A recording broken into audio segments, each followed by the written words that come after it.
الحمدللہ والصلاۃ والسلام علی رسول اللہ اما بعد۔ سیرت النبی کا اگلا درس خدیجہ رضی اللہ تعالی عنہا کے ساتھ آپ صلی اللہ علیہ وسلم اپنی زندگی گزار رہے ہیں، اور خدیجہ سے جو اولاد پیدا ہوئیں، زینب، رقیہ، ام کلثوم، فاطمہ، اور ایک لڑکا عبداللہ جن کا بچپن ہی میں انتقال ہو گیا۔ بچیاں اپنی زندگی کے وہ ایام بھی دیکھے، اسلام کا زمانہ بھی دیکھا، اور انہوں نے ہجرت بھی کی۔ پھر نبی کریم صلی اللہ علیہ وسلم کی زندگی ہی میں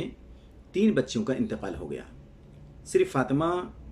آپ کی زندگی میں باقی رہیں، اور آپ کی وفات کے 6 مہینے کے بعد فاطمہ کا انتقال ہوتا ہے۔ اس کے بعد خانہ کعبہ کے تعلق سے، اس کی دیواروں کے تعلق سے جو کبھی آگ لگنے سے متاثر ہوئی تھیں، اور پھر اس کے بعد سیلاب نے آ کر کے دیواروں کو اتنا کمزور کر دیا کہ قریش فکر مند ہوئے خانہ کعبہ کی عصر نو تجدید کرنے کے لیے، پھر سے بنانے کے لیے۔ اور ان لوگوں نے باقوم ایک رومی جو شخص تھا، اسی کی نگرانی میں اس خانہ کعبہ کی تعمیر شروع کیے۔ ان لوگوں نے اس چیز کا بھی اہتمام کیا کہ خانہ کعبہ کے اندر کسی بھی قسم کی حرام کمائی کا استعمال نہ ہو، اور اس کا بھرپور اہتمام کیا، جس کی شہادت اس بات سے ملتی ہے کہ خانہ کعبہ کے شمال میں جو چیز چھوٹی ہوئی ہے اور مکمل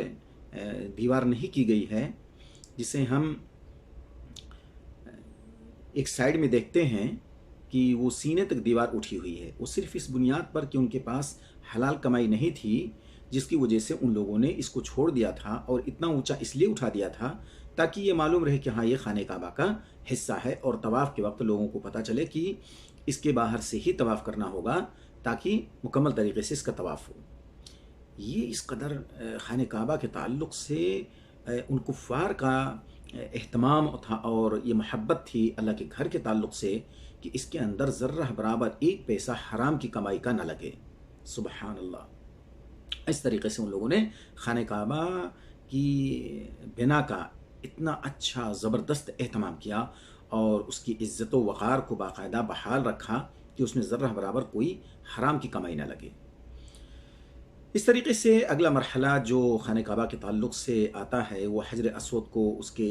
اپنی اصلی جگہ پر لگانے کے تعلق سے۔ ہر سردار کی یہی خواہش ہوتی ہے کہ وہ حجر اسود کو اٹھا کر کے اپنے ہاتھوں سے لگائے، اور پھر اس کے بعد فیصلہ یہ ہوتا ہے کہ کل صبح جو سب سے پہلے آئے خانہ کعبہ کے اندر، وہی حجر اسود کو اٹھا کر کے اس کے اصل مقام پر رکھے گا، اور یہ شرف اسی کو ملے گا۔ چنانچہ وہ دن آیا، نبی کریم صلی اللہ علیہ وسلم سب سے پہلے خانہ کعبہ میں حاضر ہیں، لیکن آپ نے سب کا خیال کرتے ہوئے ہر قبیلے کے سردار کو اس میں شامل کیا، ایک چادر میں حجر اسود کو رکھا، اور بتایا کہ اب ہر قبیلے کا سردار چادر کے ایک ایک کونے کو پکڑ کر کے اٹھائے، اور حجر اسود کو آپ صلی اللہ علیہ وسلم نے اپنے ہاتھوں سے اٹھا کر کے اس کی جگہ پہ نصب کر دیا۔ یہ آپ کی سیرت کے وہ روشن پہلو ہیں جو ایک بعد دیگرے مکہ کے اندر